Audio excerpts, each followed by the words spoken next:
You're listening to the Scars and Guitars podcast series that syndicates for the A-List Online, and my name is Andrew Mackay-Smith. The interview subject coming up for your listening pleasure is the one and only, one of the greatest guitarists in modern rock and heavy metal. It's none other than Marty Friedman.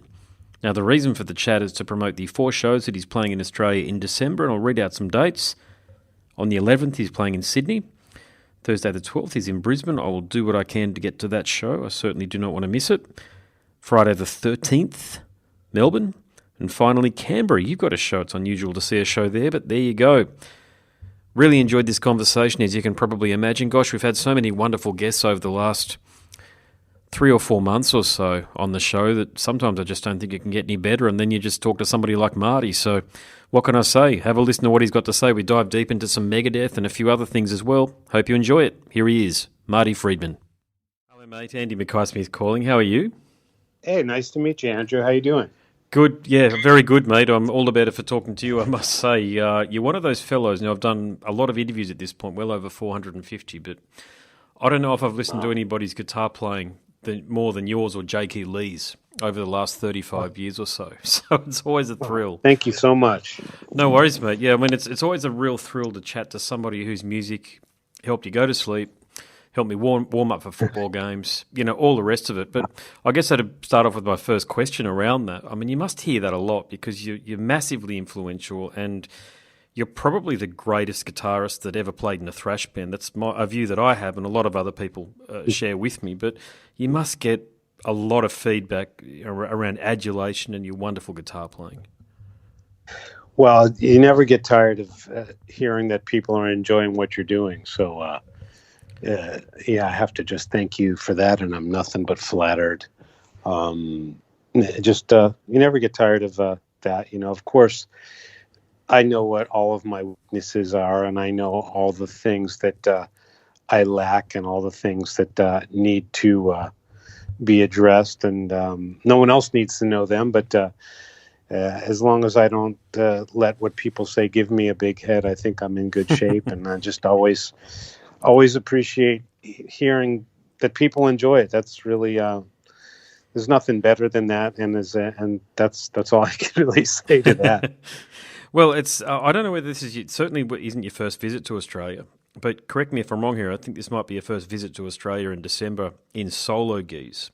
Okay, so you got that's right. It is. There you go. So you got 4 shows, and obviously I'm going to do. I've got kids these days and all sorts of other commitments, so it's hard for me to get out. But you're definitely one gig that I don't want to miss. That's for sure, because you're playing in Brisbane on the on Thursday the 12th. But I don't know how much music you've got out there in the market, but you must be approaching somewhere near triple figures in terms of availability in your catalogue. So how on earth do you mine appropriate cuts out of this enormous catalogue of work that you've got for a tour to Australia? Well, it just helps from touring a lot. I've been touring with this band for years and years, and doing solo tours since about 2002. So it's that's like 17 years of touring. So you start to figure out the best way a set moves, and it's one big show. It's not just featuring this single or featuring this song or featuring that. You got to think in terms of a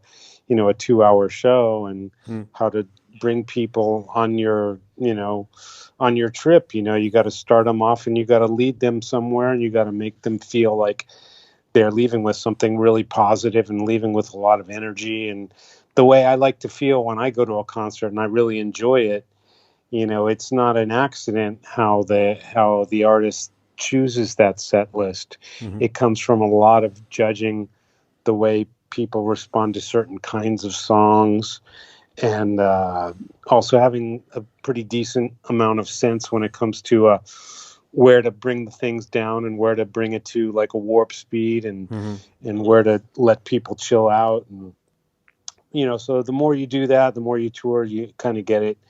And for me, my stuff is instrumental, so I don't have the lyrics to let people think about. So I have to be the singer out there on guitar, and that's the biggest challenge or the biggest goal that I have, and the biggest compliment that I get that I enjoy the most when people see us live is that they would say, I didn't miss a singer at all. I never knew an instrumental show could be this wild or this fun or this crazy. And that's pretty much the goal, because just even the words instrumental concert kind of brings a cringing factor that is, there's nothing wrong with it, absolutely. But for my taste in concert going, for my own personal taste, it's not something that that name of that genre doesn't particularly make me want to run out and go to a concert. So bearing that in mind, I have to make my own concert not fit that genre title. And I think when you see us live, you'll know what I mean. Or if you listen to the live album that we just released called One Bad MF Live, you'll get that idea that, it's really not just about a recital of playing our songs for you. It's more about getting the people actually involved in the show. I mean, the people in the audience are actually literally a part of the show at a lot of the times. We get them involved in the actual songs, and you can hear that all over the record. And sometimes we even just drag people out from the concert and from the audience up on stage to play with us. It's really there's a lot of guitar players at the show, so there's really no lack of guys that would just love to come up there and play. And sometimes it's just magical moments happen. So there's a lot of anything can happen, and a lot of things that you don't really expect when you hear the instrumental concert. Indeed. Yeah, you're not wrong about that one there, but I've watched enough of the fan-posted YouTube videos to know that there's a hell of a lot going on. And when we talk about a hell of a lot going on, you've probably got about one of the best, I don't like to call them a backing band, but you know what I'm saying. Your name's out the front. They're the people that are up on stage alongside of you. No, I gotcha. I mean, I don't call them a backing band either. I wish I didn't have to use my name, because it's so much of a band that they outshine me every night. I mean, my band members are just, really, you're going to leave the concert kind of impressed by them more than me, and that's the way I like it. Yeah. I just really, I want it to be a four-cornered diamond, and it just happens to be that we're playing the songs that I wrote, but my band is really, really going to shine for you. How does somebody like at your position, where you could virtually play with anybody, how do you go about selecting musicians? Is it the old Pink Floyd thing where, I can't remember the quote out there from David Gilmour, but it was something around the lines of a good player you can find anywhere, but a good wit is really hard to find. So are you almost selecting people based on their personalities at this point? A good what is hard to find? A good wit, someone who's funny. Wit? Well, over his overall statement is something I completely agree with. I'm not really looking for wit so much. There actually aren't a lot of people who can play what's required for my music. The ones who can, then they have to go to a kind of more important requirement. I mean, they can't look like they work in a bank. They can't look like they sell storm windows for a living, which there are a lot, believe it or not, there are a lot of really, really super musicians out there. But they just don't look the part and don't have that killer instinct in their bodies. Yeah. And so that's what's the word I'm looking for? That's a deal breaker. You know what I mean? So, it's very, very hard to find the right people for my band. And since I found them, I really don't want to mess with the formula. But I do know a few people all around the world who have done certain shows with me and who are able to fit into my band. There's one guy totally capable of playing my music, and we toured Europe once, I think in like 2013, 14 or something. Super, super guitarist. But the problem with this guy was he looked like a male model. I mean, he was so perfectly good looking and just dressed awesome. And he just looked too good. And that's almost kind of like a deal breaker. But the guy was really, really good enough to play the music and did a great job on tour. But ideally, you don't want to have someone in the band who looks better than the guy whose name is on the marquee. But I love that guy very much, and I hope we can play again sometime. But it's like David Gilmour said. I mean, there's a lot of people who can play it, but there's little things that you choose. You have to live with these people, and yes, yeah. And with my band, I don't want it to be like you said. I don't want it to be a backing band. I want it to be the band, and you'll know what I mean when you see us play. Mm-hmm. You'll hear me play, and then you'll start looking at my bass player Kiyoshi, and you'll forget that I'm even there. So that's how I want it. Yeah, I'm a bassist, and she's very bloody impressive. Let me tell you, there are a lot of really good female Japanese players. Is there something over in the water over there at the moment? Because gosh, I've just noticed them. They could almost flee some of these players that I'm hearing. Well, there's a couple here in Japan, but Kiyoshi's level, there's only, I don't know any other females that are at that level. And especially I've been touring with her for several years now, and she just fits perfectly into my band. And I think what it is with bass anyway, since you're a bassist, you'll totally relate to this. There's a lot of guys who can play those fancy funk grooves and the slapping things and the fancy stuff. And Kiyoshi can do all that like in her sleep, but the reason why she got the gig was the way she plays her straight eights. Okay. A lot of my songs are straight eights all the way through. There's like absolutely no bass acrobatics, but there's a lot of changes to remember, and there's a lot of key changes, and there's a lot of very odd chord structures that don't follow the typical chord structures of rock music. Mm-hmm. It's almost like Disney type of chord structures, but played in an extremely aggressive fashion. So you have to remember a lot of chords that don't necessarily go together if you've been playing rock your whole life. Yeah. But the way you have to play them is all straight eights. And I've never heard a bassist in my career play straight eights like Kiyoshi. There's so much force behind them and so much perfect timing.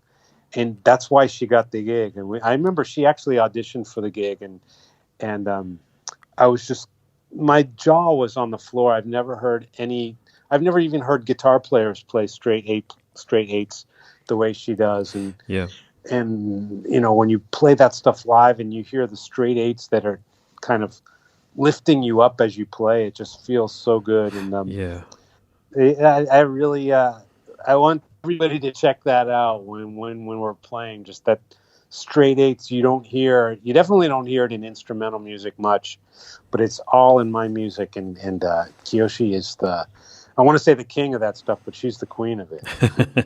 I know what you mean, yeah. I just want to cast your mind back. I've already mentioned the vast catalogue of work from which you could draw material. But, you had, I got into Cacophony big time. Speed Metal Symphony was one of my favourite, actually Go Off, sorry, is one of my favourite albums of all time. Then, of course, there's the stuff that you did in Megadeth, which I think gave you the global prominence. I think it's probably fair to say that. But then, of course, you've got double the amount that I think anybody realises of the solo material. And the first time I really dove into your solo material was on True Obsessions, an album that I truly love again. So I guess my question... Thank you very much. Yeah, no worries. Mm-hmm. And will you be playing much material off True Obsessions and Go Off, or any? Wow, let me think. We haven't decided the set list yet. I have a show I have a festival in Osaka, and I'm going to be trying some stuff, but it's kind of a unique festival, so it's probably going to be very different from what's going on in Australia. Never played Go Off stuff live in a solo concert, I don't believe. I've played some stuff off Speed Metal Symphony before, and I've played stuff off True Obsessions. Actually, I've played Rio off that, and I've played Farewell off that. I'm trying to think. True Obsession is not an album that I've played a whole lot of stuff live before. But we did some shows in Tokyo where I played a couple songs off of it for the first time ever, and cool. I quite enjoyed it. So it's not off the table.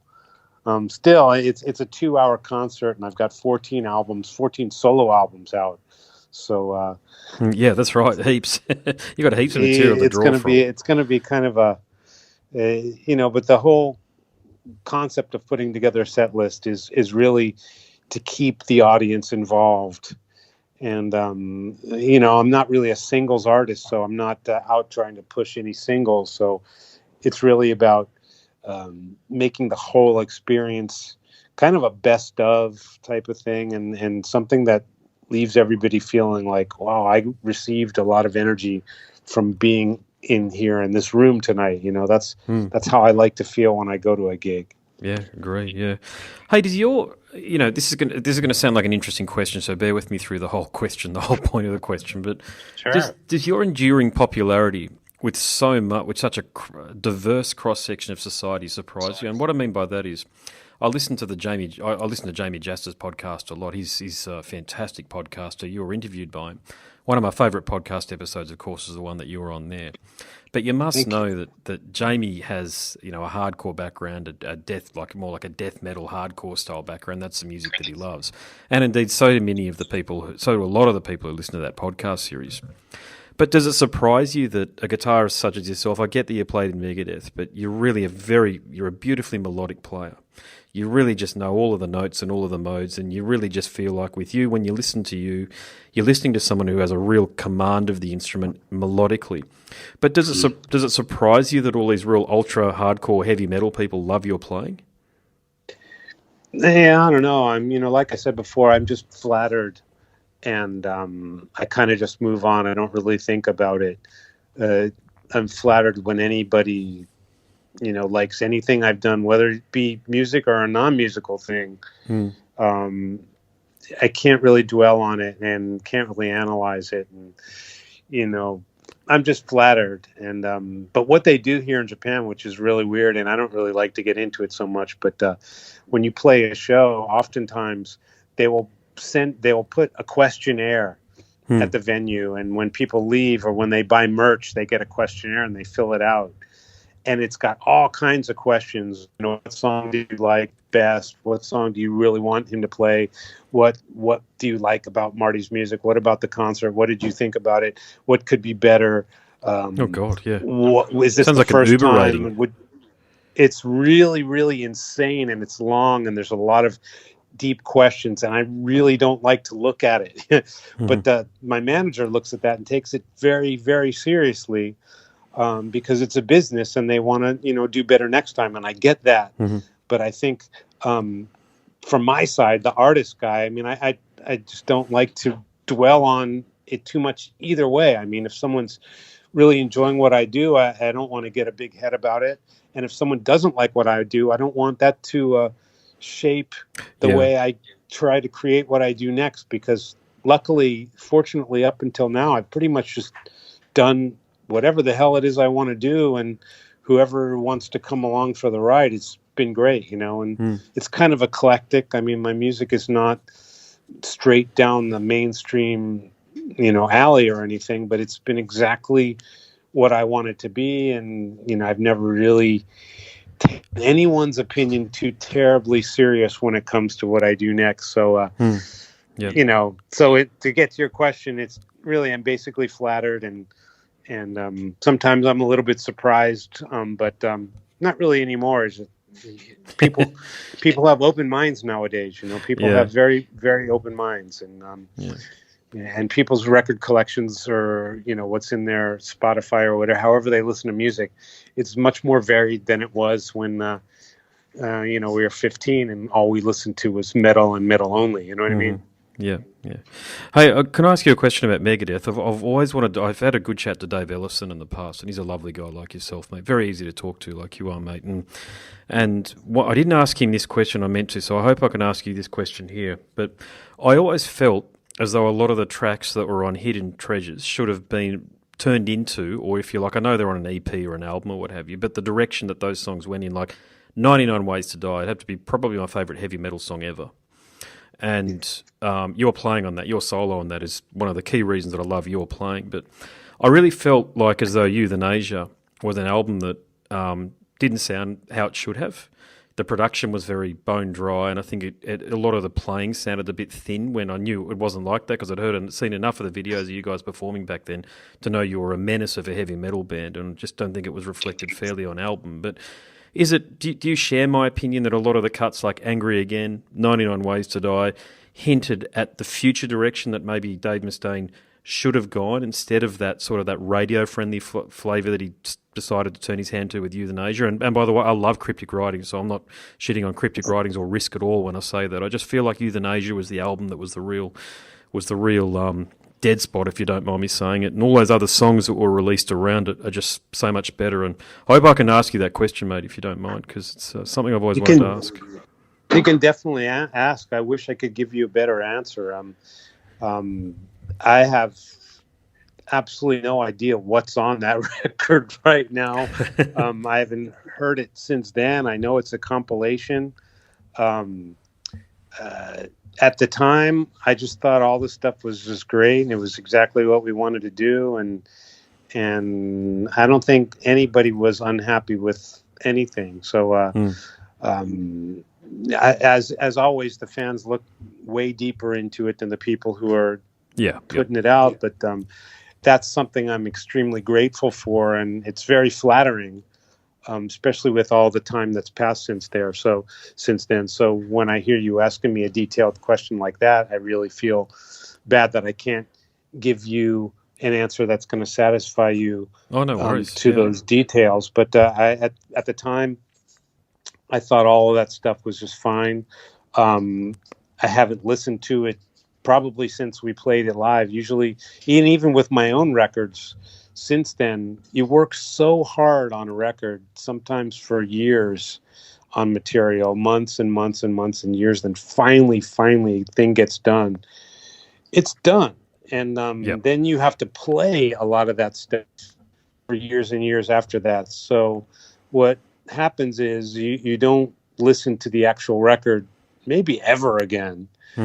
Because you're hearing it for that whole tour, and every single in-store in the background, and it's just work. So you don't really listen to a lot of that stuff again. So, and especially now, I've been out of the band for 20 years now. So, and plus, however, whenever those things were released. So I really couldn't give you anything better than, I think, ask anybody in the band at the time, and we would have just said it's the best that we could do, and we like it. So yeah, fair enough.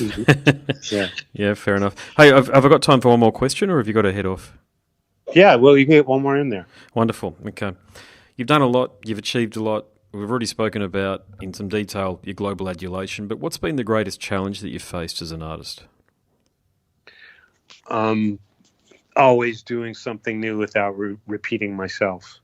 Good one. And that's the biggest challenge and the hardest challenge, but it's been the same exact challenge ever since I started making records. So I'm so completely used to it that it just is very natural. And I'm just very happy that I'm able to continue doing that.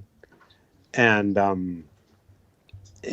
what I'm trying to say is it's kind of the reason why I've taken a break since my Wall of Sound album. Mm-hmm.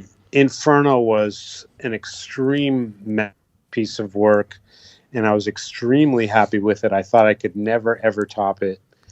And then I had to make another record, and there were time constraints and tours coming up, and I thought I couldn't do it, but I actually did it, and it really, really busted my ass. I worked so hard on Wall of Sound, and it just, I'm so incredibly pleased with that. And so then I've, taken my time touring with that over the last year and a half, almost 2 years, a couple months here, a couple months there, coming back to Japan to do a lot of Japanese activities. But I think the key to being able to meet that challenge of not repeating myself is to understand that when something's ready to be done, it's ready, and not before that. So I knew when I finished Wall of Sound, I'm not working on a new record, new studio album for quite some time. And that's why I released the live album. and I'm still completely in awe of Wall of Sound as much as you could be in awe of your own work. You know, a lot of that awe comes from performances by other people that I got on there. Yeah. It's just that's, you know, I'm just very, very proud of that record, and I know that when I go back into the studio to do the next record, I'm going to have to beat that. And frankly, I'm not looking forward to that challenge because I understand. That's just really, it was just really tough. I mean, this whole thing sounds like a cliche, but to me, it's really, I really busted my nuts. Well, how do you say that in Australian slang? You know, in American, we say we busted our ass. We usually say, busted our balls. Yeah, that'd be it in Australia. That or nuts. They both work. Busted my balls on that. In American English, when you say bust your balls, that's more like when you tease somebody. He was busting my balls because my hair is too curly. Oh, there you go. Yeah, gotcha. So the meaning's different. Busting your ass means working hard on something. Yeah. And busting your balls means teasing somebody or kind of... In Australian slang, one thing I can tell you, in Australian slang, always go for the most vulgar epithet, and there you go. It'll be there. And that's the one that works? That's the one that works. I like that. I like that. That's the one that works. So, cool. But yeah, no, look, it's been an honour to talk to you, Marty. It truly has been. I mean, I don't know how many times I've listened to your guitar playing, mate, but I wouldn't even know how to start counting on it. But if I've been listening to you since about 1991, you can imagine how many years that's been, and I'm in my 40s these days, and I was merely a teen back then. But listening to your music, it's a bit of a homecoming, if you know what I'm saying. If I put on 99 Ways to Die or Angry Again, my two favourite Megadeth songs, and two of my favourite songs that you appeared on, and they're my workout music. I even swim to them. Can you believe that? I got some swimming headphones. Awesome. And so I got that. Well, I appreciate that a lot, man. What city am I going to see you in? Brisbane. I'll be Crowbar in Brisbane. Yeah, it'll be nice. It's. I think there is a lot of people really looking forward to this tour. You must know that, and hopefully the pre-sales have reflected that. Because they definitely have. I think we're like changing the venue in at least one city. So the pre-sales have been really awesome, and we still got months to go. And VIPs are going so fast, but you know, as long as the people are interested in seeing us play, that's the purpose of going down there. So like, we're gonna, you know, if we need to change the venues, we're gonna do that, and if we need to add more VIP tickets, we're gonna do that too. So I'm just very flattered by the Australian response to the shows, and we're gonna, you know, make you happy. Well, I think the last time you were down here, if you've probably been here for holidays and other things, but was 1991. On Rust in Peace. I was there in 2010, but that was only for guitar clinics. So there you go. This is my first solo tour of Australia, first time for my whole band. And, you know, everybody's, you know, a new place is great because we play the same places all the time. So a new place, especially a place as cool and as legendary as Australia.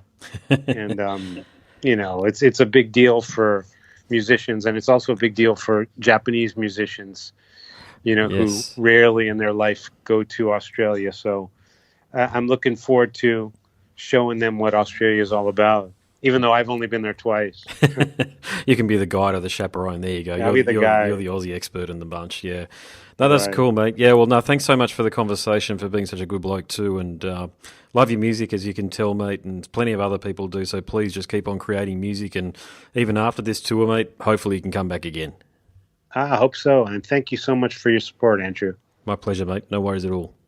All right, talk to you soon. Thanks, mate. Thanks very much. Bye. Okay, cheers. Thanks. You've been listening to the Scars and Guitars podcast series that syndicates for the A-List Online, and my name is Andrew Mackay-Smith. That interview subject was the great, the majestic, the supreme Marty Friedman, who used to be in Megadeth and Cacophony, now going solo. Really appreciate that you've listened.